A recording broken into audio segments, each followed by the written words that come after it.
to the Chiss Ascendancy podcast. Hello, everyone, and welcome back to Chiss Ascendancy. We are on episode 99. Can you believe that? We are almost to 100, and if I'm not mistaken, I think we timed it perfectly. So we are going to be reviewing Ahsoka Part 5, Shadow Warrior, tonight, and by the time this is out, we'll be waiting urgently and patiently and passionately for Part 6 on Tuesday, September 19th. We're recording this late on the 18th. Had to find some time in the schedule to fit us both in, but we made it happen because we are loyal to you, the fans, the listener, the absorber. And so here we are. We're getting ready to jump into it. And so let's just jump right off the bat. So we are talking about Ahsoka Part 5, Shadow Warrior, which is a freaking amazing, the best Star Wars that we've gotten in a really freaking long time. And so I wanted to get your thoughts. If you are new to the channel, we do a 5-part review. We talk about the beef of the episode, what we saw, what we didn't see, what we liked, all those kinds of things. We rate it, standout moments, new characters. In Part 5, we get into every Chiss Ascendancy podcast fan's favorite part, the speculation, or as many of our listeners like to call it, the prophecies.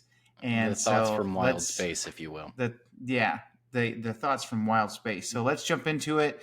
Samuel, walk us through this episode and jump into your rating, if you would, sir. My goodness.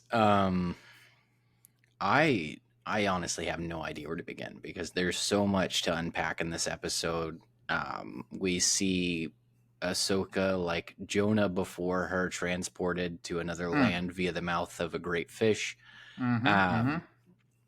We see Anakin basically being the master that we get from Clone Wars towards the end of his little tenure there. And we see Ahsoka therefore becoming the Jedi that she was meant to be under his tutelage. We get to see live action clones. We get to see Anakin in his Clone Wars armor. We get to see so much. It's really hard to figure out even where to start mentally. But yeah, no, it was absolutely phenomenal. It was pretty much anything I could have asked for. I think I'm gonna stick with no, actually I'm up at 9.7 for this episode. Okay. The only thing that can make it a 10 is a little appearance from you know who. I keep it high, but dude, seeing live action Rex, seeing Ahsoka transported to her, it reminded me a little bit of Legend of Korra. I don't know if I make a lot of Avatar references, but Legend of Korra, when she goes to the spirit world and she is basically kind of figuring out what it means to be like spiritually strong, and in her own mind she's like little Ahsoka or little Korra, where she's a child, like you see her in the very first. And it's like Ahsoka is now, she's a Padawan again. She's basically back in the back seat. She's not in charge of her own little learning. And I think it was just enough like humbling and enough of a repose for her to kind of step into full what she's meant to be as a Jedi.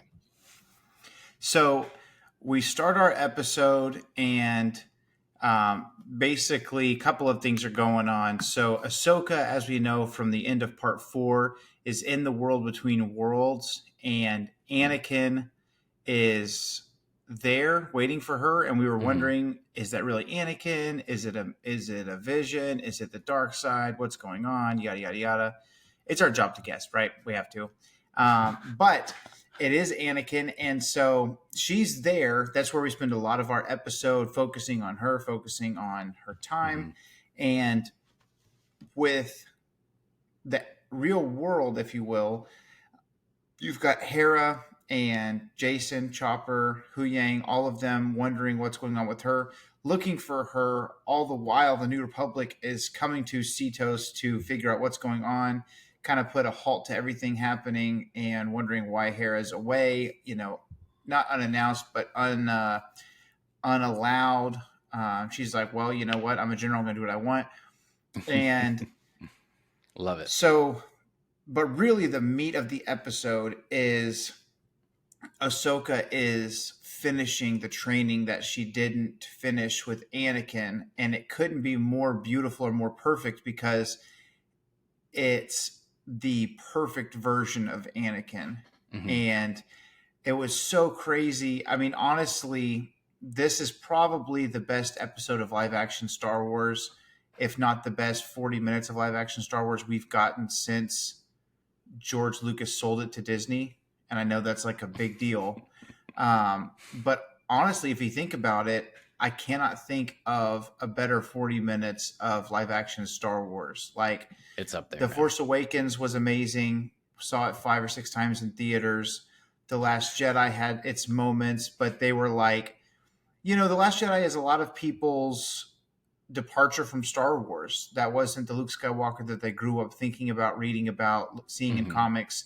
And I'm not here to poop on the sequels. Everybody knows I'm a sequels apologist, and I think that they have some really good moments in them. But the moments in The Last Jedi that really stuck out, there's some great Kylo Ren stuff. There's some great, back and forth, whatever. Yoda teaching Luke how important failure is, all that kind of stuff. But there's not a 30 or 40 minute segment that's just perfection. I really enjoyed The Rise of Skywalker, but again, you're picking pieces, and it was so fast paced because JJ's trying to undo stuff that he had set up before that he felt like was negated in The Last Jedi, and it's like a back and forth. This is like an uninterrupted 40 minutes of George Lucas speaking through his son, Dave Filoni, in whom he is well pleased. Pardon my my heresy. But it occurs to me that maybe a lot of my references to Avatar are because of Dave Filoni, since he was largely responsible for the original Avatar series. Right. And what's crazy is a lot of the spiritual stuff that's in Avatar that kind of does pour over into stuff like Ahsoka is so interesting because George found Dave because he was impressed with Avatar. Right. And he was working at Nickelodeon or wherever it was, and everybody knew he was this huge George Lucas fan, literally gone to Comic-Cons, dressed as Plo Koon before he was even working for Lucasfilm. And they said, "Hey, George Lucas is on the phone for you." And he was like, "Yeah, very funny." It would be like me being at my job, and then being like, "Hey, George Lucas is on the phone." And I'd be like, "Yeah, very funny." And it really was George talking about how much he admired Dave's work, and that's how that relationship started. So freaking and I think cool. Everybody knows that Dave is the most like George that we have around today. There are some people that get it. J.J. Abrams is a great movie maker, but he doesn't get Star Wars like George Lucas gets Star Wars, obviously, as the creator. Right. And then you have Kathleen Kennedy, who a lot of people have a negative feelings for. And ultimately, Kathleen is more of a producer, more of a businesswoman, less of a Star Wars heart, if you will. And then you've got Dave, Jon Favreau, who is who's just a Star Wars George fan. Lucas. Yeah, Favreau's a big fan. Yeah, but looks to Dave a lot of times. I think he's a huge fan.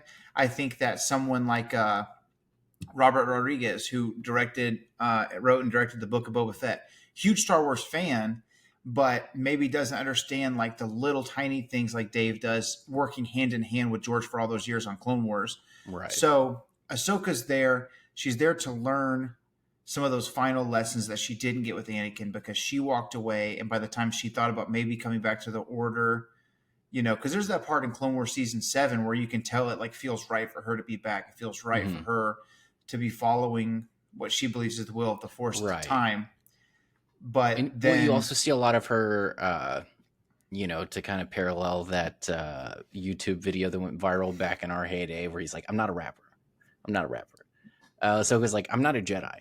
You know what I mean? And so it kind of seems like she and then is does all the finally, Jedi stuff. Right. Finally realizing that maybe she is a Jedi. She's working alongside Luke, who is the Jedi at this point, and she's assuming a Padawan, willingly or unwillingly, for the first time in a very long time.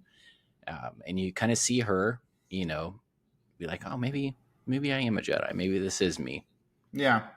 And so there's this final lesson, right? And Anakin says you can live or you can die. That's the lesson. And then they kind of fight back and forth. Anakin does the move, you know what I'm talking about, where he spins it and puts it behind his back and comes back. Oh yeah. I was screaming, he did the move. He did the move. And then, you know, they're kind of neck and neck. And you kind of feel like Anakin has to be kind of letting her keep up with him at this point. And then Ahsoka's like, it looks like you taught me everything there is to know, you know? And he goes, nope, I didn't teach you everything. And then he cuts off that path. Freaking sick. Which is cool. Sends her back in time to a battle early on in the Clone Wars, which I don't know if you picked up on this, but they kind of, I don't know if it was accidentally or on purpose, but I assume everything is on purpose at this point. Right. They kind of being in that battle with the sand and everything with the Phase 1 clone trooper, they kind of recreate just like the simulations look, because they have all the troopers running through. Just like the simulation. Which was amazing. It's so cool. And so by the end of it, she sees Anakin as Vader and these flashes back and forth. And the lesson basically is live or die. But I think, you know, give me your thoughts on this. I'll give you my rating. It's a 10. 10 out of 10. Just across the board. I freaking loved it. Just across the board, 10s. Hayden Christensen was so freaking good. It was so cool. Like, here's the thing. I think Hayden's a good actor. I think that in the prequels, right, love him or hate him, George Lucas, he created movies that he wanted to create. Because at the end of the day, everybody expects it to be more like Marvel in the sense that it's just a blockbuster, do what you can to get as much money as you can.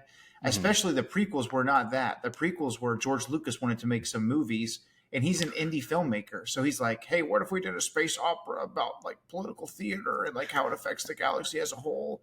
And that's what he freaking did. That's why you're in the Senate. That's why you talk about literally your opening scene is the Jedi going to negotiate a trade embargo and like lifting, a freaking blockade. Like it's all political theater. And so George had a vision for what he wanted Anakin to look like. And from his own mouth, Hayden did a perfect job. And so to me, it's not Hayden's a bad actor. It's Hayden did exactly what he was told to do and followed the direction of the guy in front of him. And so Hayden's acting was on a whole different level, like a whole nother level from anything we've ever seen him do. The balance between like when he's in the world between worlds and he is Anakin in the spirit world as a part of the cosmic force and teaching from beyond the grave. And then you see him talk to Ahsoka in the flawed part of himself as Vader, and just the balance between back and forth, the acting depth, like the emotional range that he was able to create, the Sith eyes. It was freaking amazing. So let me ask you this before we get into standout moments, all that kind of stuff, because we can go on for forever. There's a lesson that she's supposed to have learned. And then by the time it's all said and done, he's like, okay, cool. You've learned your lesson. You've learned what it is you needed to know. And that's when she is released, or she releases herself subconsciously, or whatever you want to call it, to be back in the actual ocean on Cetos, to be found by Hera and the ghosts and all them. What is the lesson that you feel like she learned in that moment? I think the lesson is to basically take the good and the bad, right? That Anakin says to her, everything that I am is also in you. And I think a lot of Ahsoka's reluctance is, what if Vader, you know what I mean? That there is, which is what we see in Mando. Yeah, that we see, well, I don't want to train Grogu because he's too powerful. And the last person I knew that was like this, it didn't go so well. Right. And so I think it's basically learning to kind of accept the good and the bad and make the most of it. We see a lot of that in the Clone Wars, when Yoda's basically trying to follow in the steps of Qui-Gon, and he's doing everything with the wills of the Force. And he has to come to the realization that it's not about suppressing his dark side inclinations to whatever degree they might exist. It's accepting that they exist and that they are a part of him, and basically that he doesn't serve them. So it's not in as much fighting that aspect of herself as it is recognizing it and moving on anyway. So I think it's like she can, die while struggling with that, or she can choose to live in spite of it. And I think that that's kind of the lesson that we're looking at. And I think especially when it comes to coming in conflict with a character like Thrawn, who is so resolute, who is so certain of what he is and what he wants, and everything from the bottom of the list to the top of the list, he's thought it through, he's considered it, he's looked at it from every possible angle. If you're coming up against something like that, you have to know who you are. You have to know what it is that you're trying to accomplish, what it is that you're actually fighting for. And I don't think that, anybody who's halfway on that is capable of besting him or matching him even. So I think a lot of the character resolution that we're seeing from Ahsoka is, what does it take for me to come to terms with my past and my present so that my future can exist as it needs to? So it's really cool to kind of see. I mean, I guess in the sequels, we see even Luke taking lessons from Yoda. After he's long since been a Jedi Master, he still has things to learn. So it's very cool to see somebody being solidified again in that sense that, even as a cosmic being, Anakin is still learning and still teaching. So it's I think the long and the short of it is that I think that's the lesson of, not letting the past basically dictate your future by being afraid of it and letting it, rule who you think you are or who you could potentially be. Yeah, and I think I saw a couple of videos. I sent a few of them to you, but a couple of these guys made a really good point. But one of these guys was talking about how when Ahsoka throws the saber, Anakin has taught her the lesson that Luke taught him. Mm-hmm. And so the thought is that Ahsoka saying she's not a Jedi, she's not a Jedi, she's not a Jedi. And what she really means is, I'm not a Jedi if that means I'm like those people who lost it all and couldn't see past their own rules or regulations or how the way things were. And it kind of, I think that's part of the reason of taking her back to the Clone Wars of, there are times to be a warrior and there are times to not be a warrior. Mm-hmm. And there are times to do things the way that you've always done them, and there are times to lean into what the Force is telling you. Yeah, I thought it was very interesting where he was saying that when Obi-Wan taught me, we were peacekeepers, but now that I'm teaching you, we're warriors. I thought that was a very interesting dynamic of the life of a Jedi, especially over the course of the Clone Wars, because it was a big tense shift for them. Right. Well, what's interesting about that is it's using a direct quote from Mace Windu in the prequels. Mm-hmm. He says, we're keepers of the peace. We're not soldiers. Mm-hmm. And then it turns out freaking Mace ends up being like one of the most, gung-ho generals of them all, to the point where, if you remember from the Clone Wars, he's kept his stats. Like, think about that. Mm-hmm. Mace Windu's quote to Palpatine, if I'm not mistaken, we're keepers of the peace. We're not soldiers. And then by the end of it, he's so lost in his war that he's kept the stats of what he's done and how many battle droids he's killed and all kind of stuff. Like, it's the only reason that we look at the Jedi and the Republic as the good guys during the Clone Wars is because that's the vantage point from Battlefront, and because it's droids on the other side. Like, I think if there were people on the other side, which is kind of what you see more in Clone Wars with some of the militia and stuff like that. Mm-hmm. But if in the original or in the prequel trilogy, if instead of droids it were humans or mm-hmm. even an alien species that has that sentience, we would be like, man, I don't know, this looks kind of bad, these Jedi doing this. Right. But because they're droids, it's like, these are the bad guys, So, and I think that's on purpose. It's on purpose to make you feel that way. But, I think that lesson of sometimes you have to lose to win. And there's this clone trooper that Ahsoka's crying, and she puts her arm on him, and he reaches over and puts his arm on his hand on her hand. I was like, dang, dude, like, in that moment, like, that Dave Filoni is such a good, like, it's like a parable, like when, from those of you that come from like a religious background or whatever, there's a moment in the New Testament where Jesus' disciples say, why do you tell the people these stories? Why don't you just tell them plainly what you're saying? And he's like, some of them wouldn't understand. So I tell them in parables, but I can speak to you plainly.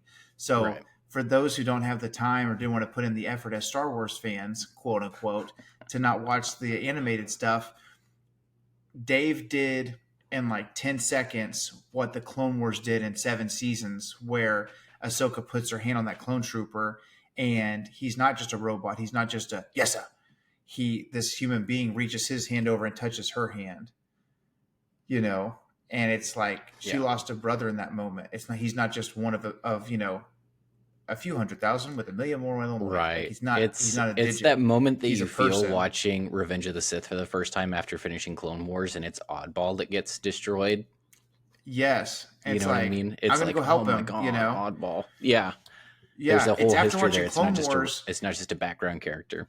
Yeah, it's watching Clone Wars and growing up watching the prequels, and when Obi-Wan says he's doing his job, you're like, yeah, he's doing his job. Come on, Anakin, get to the Chancellor. Right. And when you go back and watch it, you're like, okay, but he's your brother, Obi-Wan. Why wouldn't you go help Oddball? And you identify with Anakin in that moment after watching the Clone Wars. Right. This is that moment where this clone trooper who's clearly on death's door reaches up and puts his gloved hand on Ahsoka's hand. It was like, dude, and it's not just that. Thing? It's like him still not rejecting her, even after, their orders were the cause of, whatever situation led to that injury. It was like, we're still on the same side. You know what I mean? Right. She had a lot of hang-ups about, it's our fault that they died. We lost so many. And it's basically the soldier at the same time being like, it's cool. Like, we get it. We're, somebody's got to make the hard decisions. I think that's a lot of the lesson too, is somebody's got to make the hard decisions. I think the lesson, I mean, it could be interpreted so many different ways, but it's like, I think the lesson ultimately was, you are a Jedi, and that means a whole different scenario and a whole different definition from what you were taught growing up. Right. And there or are what times you feel like it is. Yeah. Based it's the on whole like, the whole Barriss Ophi. Exactly. Death. It's a time to sow and a time to reap. It's like there are times to be a warrior and there are times to refrain and look at the bigger picture and see if we're being duped, And ultimately, like the moment where she has him dead to rights and you see a reflection of Anakin / Vader's lightsaber, and you're not sure if it's a reflection or if it's a moment where she has Sith eyes for a split second. It looks like she does, and that's a cool. And she throws the saber. You don't see that since the Mortis arc when she gets bit by the sun, so it's kind of a cool, like her recognizing, that part of her, because it exists on some level, right? She was tempted to the dark side and manipulated and controlled by it for a while, right? So it's kind of neat. It's that moment where she throws it away. And it was so beautiful that Luke, that lesson of, I don't have to fight or kill to win. Right. Luke won by not killing his dad, because that's what turned Anakin back to the light. That's what reawoke that part of him that's the chosen one. And Luke taught that lesson to Anakin, who passed on that lesson. Like, it's something that's so perfect that Anakin is the chosen one. He's the most powerful character pretty much ever, conceived of the Force, all this other stuff. And he was able to learn something from his son because his son had that pureness of heart. He had that Qui-Gon Jinn in him, that he chose the light because it was the light, right. Man, even if it would have cost him, his life in that moment, because it could have, he chose the light. Right. And Anakin learned from that. And then he passed it along. And another thing I saw, which was so freaking cool, was in this episode, we saw Anakin achieve what Palpatine promised him all those years ago by saving someone that he loved from dying. True. And I was like, dang, the wisdom, like the Force, I don't know. As they say in Britain, truth will out. So like just the good side, the Force itself really won. So stand-up moments, I'm going to just rattle a couple of them off, Adam, if you want.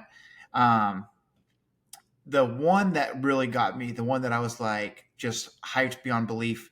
Okay, obviously the move where Anakin does the spin behind his back, all the way from those Revenge of the Sith behind the scenes documentaries where Ewan's like, I can't really do this very good, but Hayden's, it's his thing. They put that in there in the choreography, which I thought was beautiful. Yeah. And then a few, I can't remember if it was a year or 2 years ago, however long, Hot Toys that make the really detailed figurines came out with a Anakin Skywalker from the Clone Wars, specifically with longer hair. And it kind of started this chatter in the collecting Star Wars universe, whatever, on Instagram and things, where it was like, dang, look how freaking cool this looks. The Clone Wars outfit with the live action version of Hayden's likeness. And people were just talking about it. Man, that's so freaking cool. Man, that's so freaking cool. We just talked about it, and there's been stuff in the vintage collection, the 3 3/4 inch heritage scales, things like that. And we just always thought, cool, this will be, I'll take a little picture of this figure, and that'll be as close as we get to live action Anakin in his Clone Wars armor. Right. And we were so freaking wrong. And the fact that he came in his Clone Wars armor, and in the first battle where they're just like the simulations in that scene, it was so cool because he also had his Clone Wars haircut where it was parted on the side and a little bit shorter as well. I don't know if you noticed that his hair was different too. Yeah, it was different throughout as well when it kind of measured how far along they were as far as battles, and it was an early battle, and he's like, I don't recognize this one. His appearance definitely changed in sequence with events. Yeah. So that was really cool. And then you got phase 1 and phase 2 clone armor Rex. Yeah. It was pretty sweet. So you saw him with the freaking fin from phase 1, and then you saw him and heard Temuera Morrison's voice in phase 2 on Mandalore. Just all the live action Clone Wars stuff. I was just feasting. I was like, dude, there's a freaking, a Maul loyalist Mandalorian with the freaking horns. Dude, so cool. That was sick. And it was just cute enough that I was like, is Ray Park going to be here as Maul? Yeah. But they just barely, put a couple of those things in there. But it was so freaking good. Hayden was just like freaking fantastic.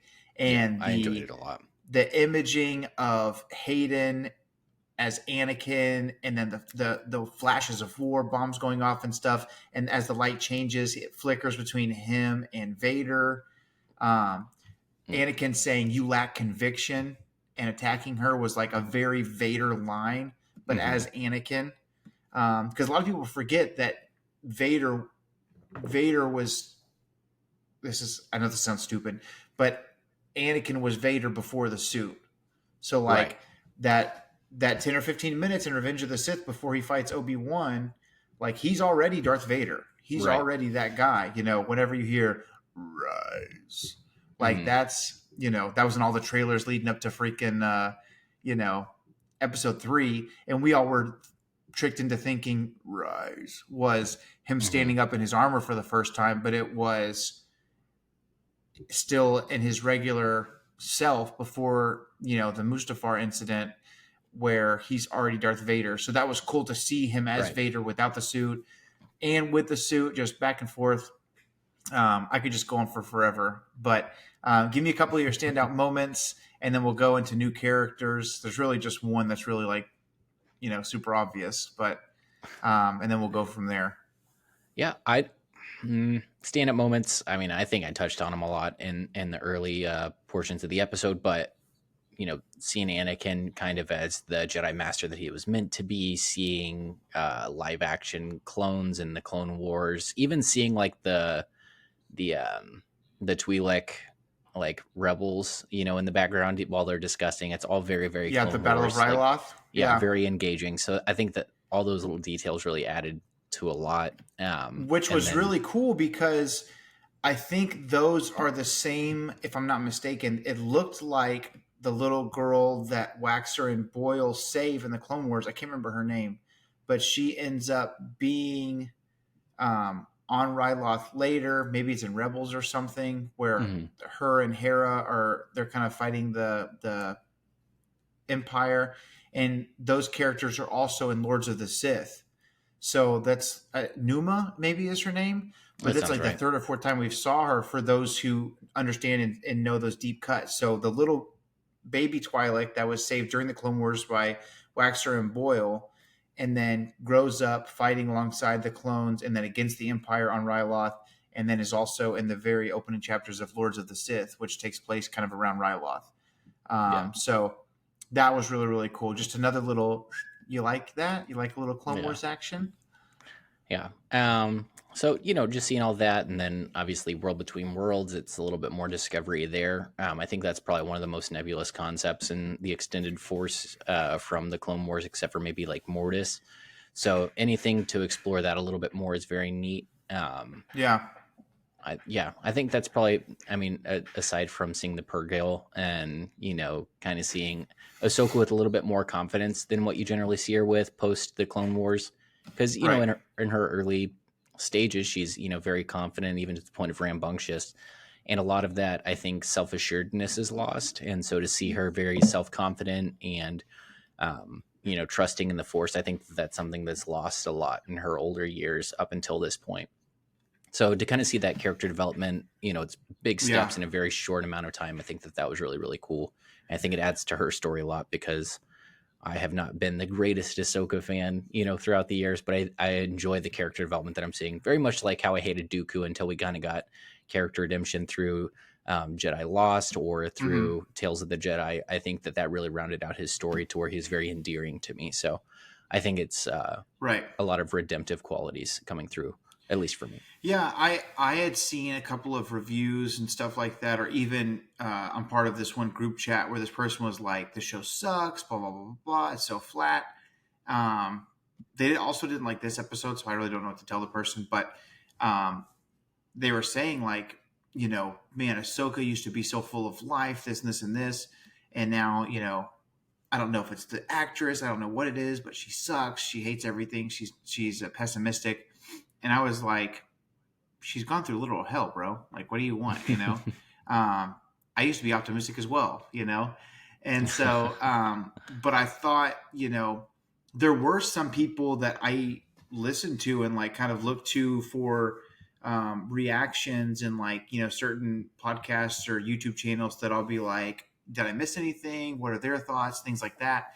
And they were even saying like, it feels a little bit stale, feels a little bit pessimistic from Ahsoka, who's a pretty uppity character, bubbly, especially like just Ashley Eckstein's voice is so positive sounding. Like she could be like, she could be talking about how depressed she is, and Ashley Eckstein would sound like she's happy when she's depressed. Right.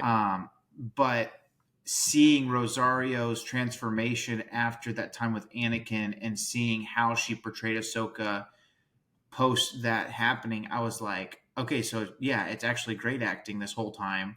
She was supposed to be a Debbie Downer, and now she's this different person.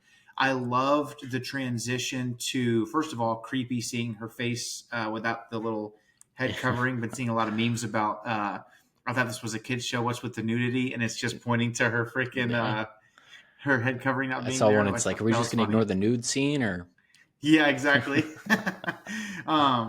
But seeing her transform from Ahsoka before to the Ahsoka we actually see at the very end of Rebels, the Ahsoka that I've been calling Ahsoka the White, because having complete with her little white drug rug. Gandalf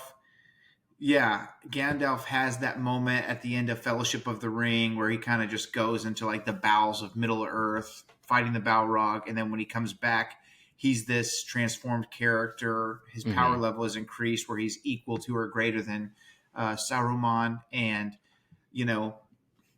Dave is such a fan of Lord of the Rings, and he likens Ahsoka to Gandalf in a lot of ways. And so there's even been little drawings that he's made and stuff just for fun where Ahsoka's talking to Gandalf and Gandalf's looking at her, and the little speech bubble says, "People thought I died too. Look how that turned out." And so I think we've really seen a spiritual like switch flip in her where she's now a different character. And of course, hey, you were in seawater for 2 days or however long. Let's get you into something better. Of course, that's like the in-universe whatever. But I think it's very symbolic that she's in a new outfit that resembles what Gandalf had when he was back from quote unquote the dead.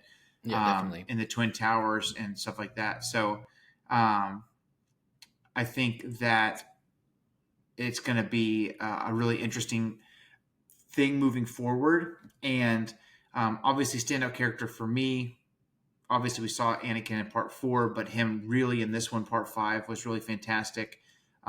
Supposedly there's a trailer that the Star Wars channel put out that is leading up to this week.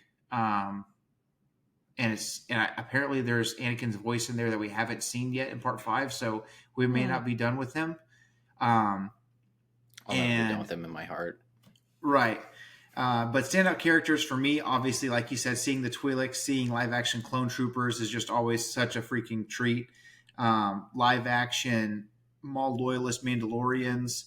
Very but good. To me, the biggest new character, even though we got him for 10 seconds, was Phase 1 and Phase 2 armor Rex was freaking fantastic. And I was super stoked on it.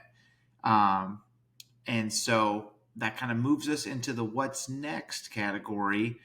I'm going to go out a limb here and say tomorrow night we are going to finally get Grand Admiral Thrawn in live action. We've waited our entire lives.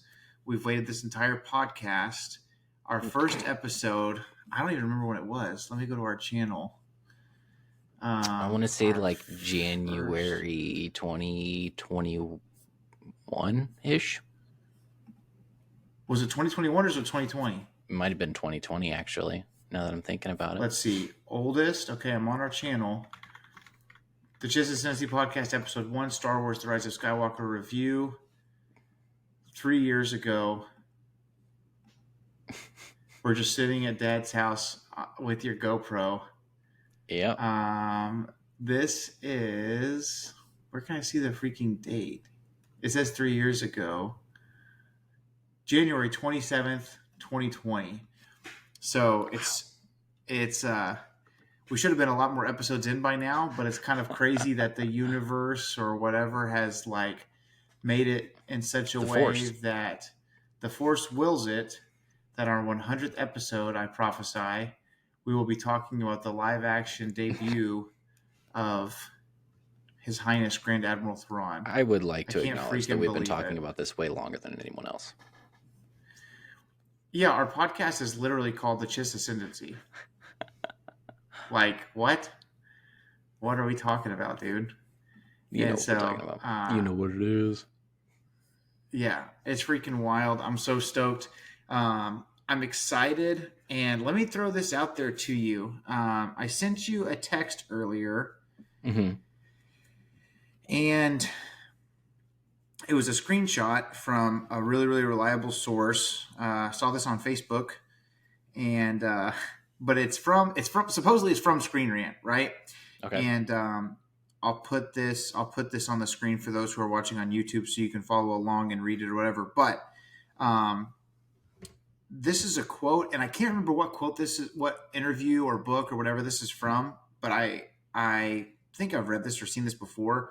But it says, the Emperor was convinced that something waited for him out there, some origin of the Force, some dark presence. He said he could feel the waves of it radiating out. He called it a signal, conveniently one that only he could hear. And as part of a Screen Rant discussion, saying Palpatine sensed a source of the dark side beyond the galaxy, meaning the known galaxy. Right. Obviously, right now we're getting for the first time ever in the last, came out in 77, so I guess we're at 46 years of Star Wars. So the first time in dang near 50 years that we've talked about a different galaxy within the Star Wars universe, which I don't want them to get super heavy into that. I don't want this to turn into Marvel where it's we're bouncing off the walls and there's so much stuff that nobody cares anymore. But the thing that's most interesting is at the bottom of that quote, Palpatine sensed a source of the dark side beyond the galaxy, and in parentheses, and Ahsoka's series builds towards it. So here's my thing, is obviously based on legends material based on everything we know in canon, all that kind of stuff. Just who he is as a person, as I understand him, as I've read a billion books and comics and listened to interviews and all that kind of good stuff. Thrawn's not Force sensitive. He doesn't really care for the Force. He doesn't understand the Force. It's not really logical, like it's kind of like whenever you're playing Monopoly and then someone is losing and they flip the board. Thrawn is the Monopoly player that has a hotel on every freaking property and has you dead to rights, and you're having to hand over your properties because you can't pay your rent. And the Force is that person that flips the board. Like, it's very because it's so unpredictable, things like the Bendu in Rebels, what sort of Jedi devilry is this? All that kind of stuff. Ezra talking to the Purrgil and having them influence the Battle of Lothal, where he had like 5 Star Destroyers pointed at Lothal City and was ready to just wipe it off the face of, I guess, the map, whatever you want to say. The Force and Thrawn don't really mix. Like, it's the only thing, I've said this a million times, but Zahn has always said the only thing that can defeat Thrawn is a threat that he doesn't see. Something that's unforeseen. It's the only thing that can beat Thrawn. Nothing can defeat Thrawn. Early Thrawn, too, we see when he is the heir to the Empire, one of his greatest ambitions very early on is to neutralize the Force. That was one of the things that he set out to do, was find a way to get this back under my control. Is there a species? Is there something that I can do to manipulate the area around me that I'm beyond its intervention? Yeah. Great freaking cross-writing for Timothy Zahn as well, to have the Islamiri be from Merkur, which is the planet where Talon Card bases his stuff out of, which is where we meet Mara Jade. Just amazing. Also, Here Is This, which is really cool. He's a great writer. So, love him. The Force is the neutralizer of Thrawn. Let me ask you this. Where tomorrow is 6 episodes into this Ahsoka series. We don't know if we're getting a season 2. I assume we're getting a season 2. The rumor mill has been that all of these TV shows will culminate in a movie. Mm-hmm. Is Thrawn going to be the big bad of that movie, or will Thrawn end up joining forces with the New Republic against this larger dark side power that we're talking about, and then ultimately the path to the other galaxy where he now is currently at ends up being the safe haven for the Chiss after it's all said and done? Do you think, obviously there's not a map anymore, but can they map it backwards if they go from there back to the known galaxy? Well, what are your thoughts? Now that I think Ahsoka's going to be traversing that via the Purrgil, I don't know that it's necessarily like uncharted territory anymore. But it's really hard to speculate what's going to happen as far as which side Thrawn lands on. All of movie show Star Wars seems to be leaning towards the fact that he's the big bad. Right. There's always the consideration, why isn't he involved, in the Last Order sort of thing. He's clearly off the map. He would be an incredible resource. So I think that this has kind of got to sweep all the pieces off the board, setting up room for episode 7. So I don't know. Maybe he does end up out there.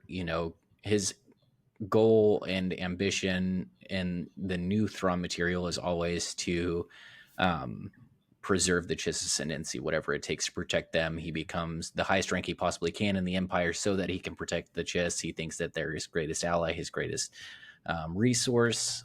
Clearly that didn't pan out. So Thrawn being Thrawn, he is an incredibly single-minded individual. So I see him, if the show pays enough lenience to, what the will of the books are, I think that maybe we see him redirect in that way. I don't really know. I'm interested to see. I don't think he turns good guy because I don't know anybody if it's Thrawn and everybody else. Who the frick are they going to be fighting? Yeah, that's a good point. Like who?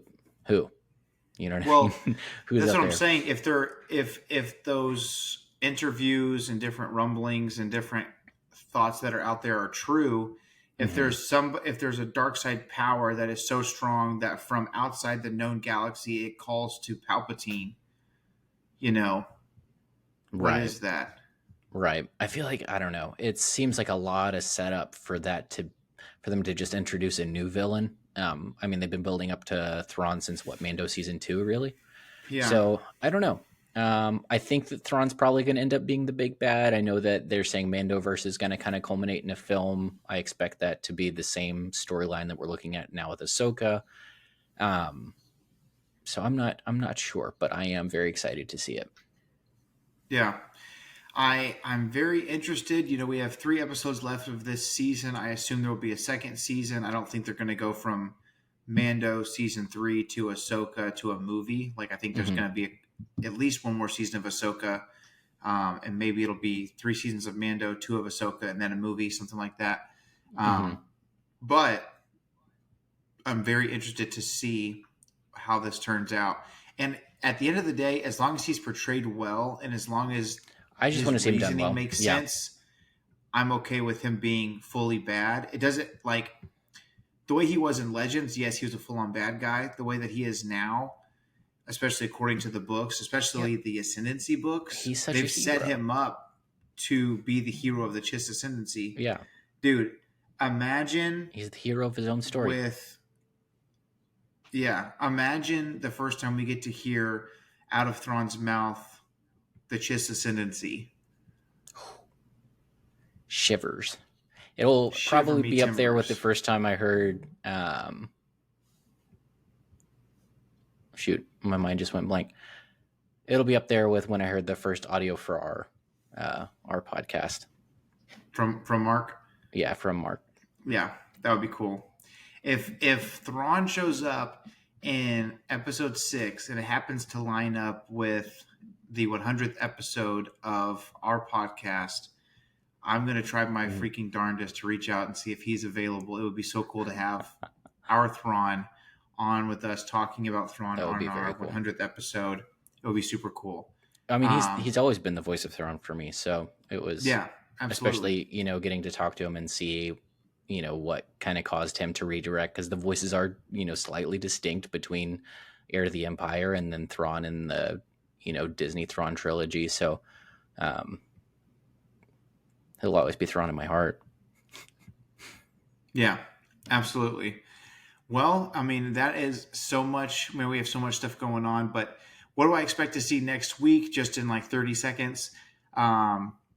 I think we really are. I mean, it's hard to know where else we can go back home in the known galaxy, because Baylan and Sabine and Morgan Elsbeth and the freaking, what's that blonde girl's name? I can't remember her name.